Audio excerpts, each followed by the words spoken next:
ఈ మధ్యకాలంలో మనం చూస్తున్నాం. ఆయన విరివిగా మీడియాలోకి వస్తున్నారు, మాట్లాడుతున్నారు. కానీ ఆయన ఆత్మవిమర్శ చేసుకున్నారేమో అని ఆయన మాటల్లో అర్థమవుతున్న అంశాలంటూ సోషల్ మీడియాలో పెద్ద ఎత్తున షేక్ అవుతున్న అంశం.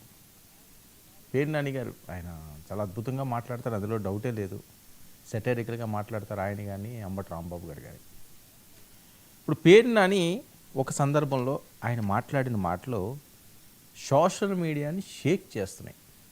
ఆయన ఏమంటారంటే, చంద్రబాబు నాయుడు గారు, పవన్ కళ్యాణ్ గారు వాళ్ళిద్దరూ ఏమి విడిపోరు, వాళ్ళని ఎవరు విడదీయలేరు. సరే, ఆయన సెటారికల్గా అన్నా, వేరే రకంగా అన్నా, వేరే అర్థంతో ఆయన అన్నప్పటికీ కూడా కూటమి కూడా ఇదే కోరుకుంటుంది. అసలు పేర్ని నాని నోట ఈ రకంగా రావడం ఏంటని మరి వైసీపీ వర్గాలు దీన్ని ఎలా తీసుకుంటాయో, పాజిటివ్గా తీసుకుంటాయో, నెగిటివ్గా తీసుకుంటాయో అన్నది మరి వాళ్ళకే తెలియాలి. కానీ ఈయనేంటి ఈ రకంగా మాట్లాడారు? వాళ్ళు విడిపోతేనే కదా మనం గెలిచే ఛాన్స్ ఎక్కువ ఉంటుంది, వాళ్ళు విడిపోతే చాలా కష్టంగా ఉంటుంది. ఎందుకంటే చంద్రబాబు నాయుడు గారు కూడా పదే పదే మాట్లాడుతున్న మాటలు ఏంటంటే, కూటమిని మీరు విడదీయాలని చూస్తున్నారు, మేము విడిపోతే మీరు గెలుస్తామని అని ఆయనే చెప్తున్నాడు బహిరంగ. ఎందుకంటే చంద్రబాబు నాయుడు గారు సుదీర్ఘమైన రాజకీయ అనుభవం ఉన్నది. 2019 వాళ్ళు చవి చూశారు, వేరే వేరేగా పోటీ చేసి పరిస్థితి ఏంటన్నది. పవన్ కళ్యాణ్ గారు ఒక్క స్థానంలో కూడా గెలలేని సిచ్యువేషను, అసలు జనసేన ఉంటుందా లేదా అన్న పరిస్థితి. గిలగిలగిలగిలగిల ఆడిపోయారు. ఏంటి పరిస్థితి, ఏం చేయాలి? పార్టీని నడిపించడం అంటే సామాన్యమైన విషయం కాదు. ఆయన ఎక్కడ సినిమాలు చేసి ఎంతలా నడిపించగలరు పార్టీకి ఎవరన్నప్పటికీ కూడా కొంతవరకు చేయగలరు. ఆయన ఎన్ని సినిమాలు చేయగలరు సంవత్సరంలో? చేస్తే 1, 2, అంతకుమించి చేసే పరిస్థితి ఉండదు ఈ రోజుల్లోనే.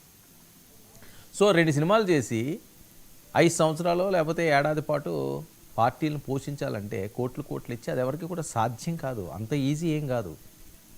ఏదో ఆఫీసుల వరకు పెట్టగలరు, ఎవరికన్నా ఏమైనా ఇబ్బందులు అయితే వాళ్ళకి వెళ్ళి ఇవ్వగలరు తప్పించి పార్టీని, కార్యకర్తలను వాళ్ళు మోసినట్టు తెలుగుదేశం పార్టీ కానీ వైసీపీ మోసినట్టుగా జనసేన ఎప్పుడు మోయగలదు? మోసే పరిస్థితి ఉంటుందా సక్సెస్ రాకపోతే? నేను 2019 గురించి చెప్తున్నాను. సో ఓకే, 24 ఇప్పుడు సక్సెస్ వచ్చింది కాబట్టి ఆ సక్సెస్ రుచి చూస్తున్నారు కాబట్టి 29కి ఎలా ఉంటుంది అన్నది చూడాలి. ఎలా ఉన్నా ఎలా లేకపోయినా విడిపోవడం అన్నది కానీ జరిగితే ఖచ్చితంగా వైఎస్ఆర్సీపీకి అడ్వాంటేజ్. అది 40% ఓట్ షేర్ ఉన్నది. ఇది కానీ విడిపోతే ఖచ్చితంగా వాళ్ళు గెలుపు నల్లేరు మీద నడకలా ఉంటుంది అన్నది విశ్లేషకులు మాట్లాడేది. వీళ్ళు ఎంతకాలం కలిసి ఉంటారో అంతకాలం వైసీపీని ఆపగలరు, ఒకవేళ తేడా వస్తే లేదని. పేర్ని నాని గారు అదే అంటున్నారు. పేర్ని నాని గారు ఏమంటున్నారంటే, వైసీపీకి రానున్న రోజుల్లో కష్టంగా ఉంటుందేమో వీళ్ళు కానీ విడిపోకపోతే అనే ఉద్దేశంతో అంటున్నారా, లేకపోతే వాస్తవాలు ఒప్పుకుంటున్నారా? ఎందుకంటే వాళ్ళు విడిపోవాలని చూడలేదు. ఎందుకు ఈ టాపిక్ వస్తున్నదంటే, విడిపోవాలని చూడలేదండి. మన బాలకృష్ణ గారి ఎపిసోడ్ అండి, సింపుల్ ఎగ్జాంపుల్. బాలకృష్ణ గారి ఎపిసోడ్ ఒక్కసారిగా బగ్గుమంది, బగ మండింది. నో డౌట్ అందులో ఎవరు అనుకున్నా, ఎవరు కాదనుకున్నా, ఎవరు దాన్ని చల్లారని చూసినా చాలా పెద్ద ఎత్తున వైరల్ అయిన అంశం. 4-5 రోజులు ఛానల్స్ కానీ సోషల్ మీడియా కానీ దాన్నే వాడుకున్నారు, ఆ కంటెంట్నే. చిరంజీవి గారి చీర అవమానం జరిగింది. చిరంజీవి గారికి ఏదైనా అవమానం జరిగితే ముందు వరుసలో ఉండేవారు మెగా బ్రదరు నాగబాబు గారు. నెక్స్ట్ పవన్ కళ్యాణ్ గారు కూడా అస్సలు క్షమించరు. కానీ వాళ్ళు ఒక్క మాట మాట్లాడలేదు. జనసేన నాయకులు ఒక్క మాట మాట్లాడలేదు. టీడీపీ శ్రేణులు ఒక్క మాట మాట్లాడలేదు. ఓకే, సోషల్ మీడియాలో ఏదో పోస్టుల్లో ట్రోల్ అయ్యి ఏదో అడావిడి జరిగింది తప్ప వాళ్ళు ఎందుకు మాట్లాడలేదు అంటే, కూటమికి ఎఫెక్ట్ అయ్యే అవకాశం ఉంటుందని చెప్పి వాళ్ళు గుర్తిరిగారు. సరే, ఇంటర్నల్గా ఏం మాట్లాడుకున్నారో తర్వాత అంశం. చంద్రబాబు నాయుడు గారు పవన్ కళ్యాణ్ గారి ఇంటికి వెళ్ళి బాలకృష్ణ గారితో మాట్లాడించారు, లేకపోతే చిరంజీవి గారితో నేను డైరెక్ట్గా మాట్లాడారు, లేకపోతే చిరంజీవి గారు బాలకృష్ణ గారు మాట్లాడుకున్నారు, అది బయటికి రాలేదు. అంటే అర్థం ఏంటి? మేము విడిపోకుండా ఉండాలి అంటే ఇలాంటి వాటిలన్నింటినీ కూడా ఇబ్బంది కలిగిన దాని గురించి మనం మాట్లాడకూడదు, దాని గురించి మనం బయటపడకూడదు. ఏమైనా ఉండలో అంటే మనలో మనం చేసుకుందాము అని చెప్పి, లేకపోతే ఎందుకు వెళ్తారు డైరెక్ట్గా ఇంటికి, పవన్ కళ్యాణ్ గారి ఇంటికి? సరే, ఆయన ఆరోగ్యం బాగాలేదు, పరామర్శించడం అంటే ఫోన్లో పరామర్శించవచ్చు, వేరే రకంగా కూడా చేయొచ్చు. కానీ ప్రత్యేకంగా వెళ్ళారు అంటే కారణం ఇది ఒకటి కూడా అని, అది ఓపెన్ సీక్రెట్, అది ఇది కూడా ఉంది. ఈ విషయం ఫోన్లో మాట్లాడుకునేది కాదు కదా.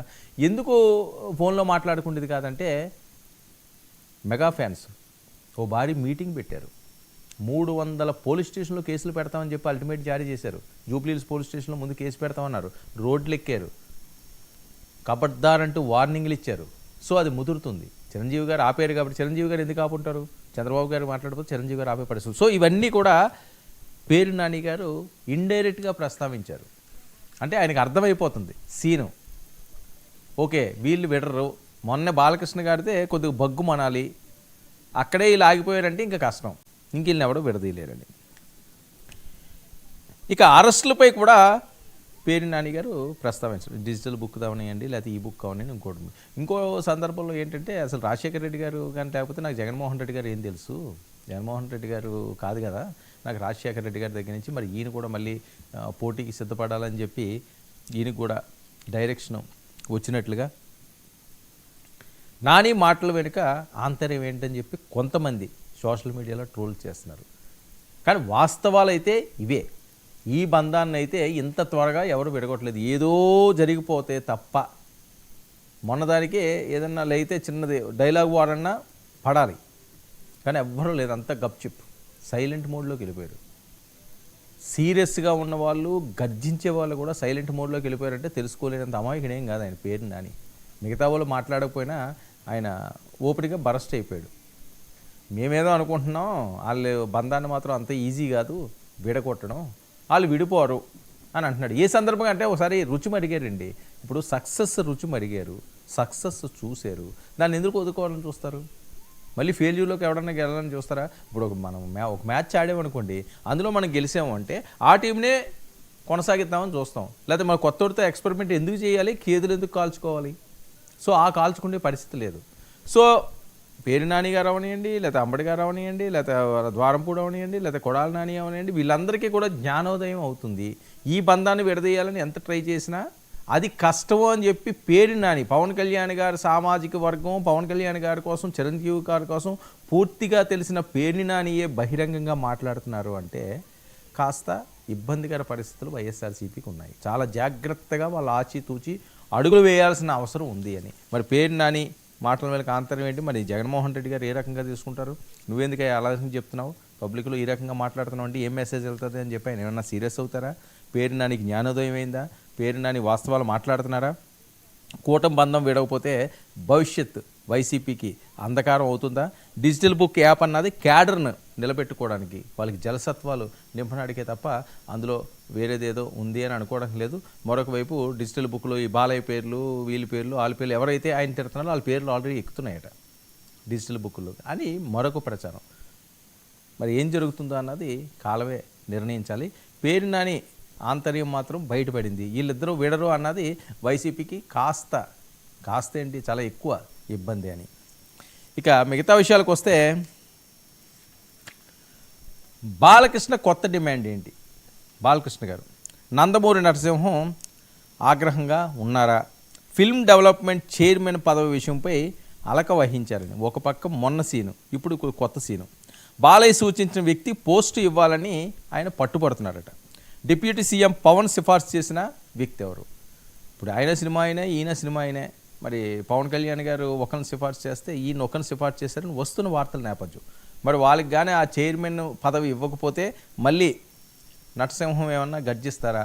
గర్జిస్తే ఈసారి ఊడుకుంటే పరిస్థితి ఉంటుంది. ఎందుకంటే చిరంజీవి ఫ్యాన్స్ నిన్న బయట కూడా నేను వినిపిస్తాను, వాళ్ళు అల్టిమేటం జారీ చేశారు, హెచ్చరించారు, ఇంక ఇది లాస్ట్ వార్నింగ్ అని. వాళ్ళు ఏదో చిరంజీవి గారు చెప్పారని ఆగారు, కానీ లేకపోతే చాలా పెద్ద ఇష్యూ చేసేస్తామన్నట్టుగా వాళ్ళు మాట్లాడుతున్నారు. ఇక దూకుడు పెంచిన జగన్మోహన్ రెడ్డి గారు ప్రజాక్షేత్రంలో తేల్చుకుంటాము, డిజిటల్ బుక్కు, ప్రజా పోరాటాలకు రెడీ, 2029 టార్గెట్గా వ్యూహాలు, ఎట్టి పరిస్థితుల్లోని కూడా వీళ్ళు బంధాన్ని విచ్ఛిన్నం చేసే విధంగా ప్లాన్లు చేస్తున్నారని జరుగుతున్నది. ఇంకా ఢిల్లీలో చంద్రబాబు ఈయన టార్గెట్ ఏంటి అసలు? సీఎంతో పాటు లోకేష్ గారు కూడా ఢిల్లీ వెళ్ళారు. ఇక మరొక వైపు ఏంటంటే మోదీ గారు ఆంధ్రప్రదేశ్కి వస్తున్నారు. ఓ పక్కన లెక్కర్ అంటున్నారు, జగన్మోహన్ రెడ్డి గారు అరెస్ట్ అంటున్నారు, వీళ్ళు అటు వెళ్తున్నారు, ఆయన ఇటు వస్తున్నారు. ఇది కూడా చాలా